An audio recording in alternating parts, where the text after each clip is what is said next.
I'm repotting an orchid today, and if you've been too nervous to repot your orchid, I'm going to show you that it is dead easy. You have absolutely got this. So all I do is lift it out of its old potting medium and shake off any old pieces. If you're repotting an orchid that's newly from a store, oftentimes it's going to be in some really densely or tightly packed moss. It does help to have that wetted down a bit, and then again, you're just gently peeling it away from the roots. You might decide to repot an orchid when it's grown out of its previous container, or in this case, if you've neglected the orchid for a really long time and it's not doing great. Once that's out of there, I'm going to clip away any dead roots, and I can tell that they're dead if they are brown and crispy, or if they're rotten roots, they'll be really mushy and disgusting. Roots that are green or silvery gray and feel firm are just fine.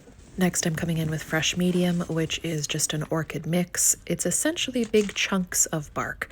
Whatever you use, you want to be very, very well draining. Orchids are pretty prone to root rot. That's also why these orchid pots are helpful, because the openings at the side help with airflow. I just sprinkle a little bit of that medium in the bottom of the pot and then sprinkle it all around the roots while holding the orchid where I want it to be. It is a messy process, but I have a broom.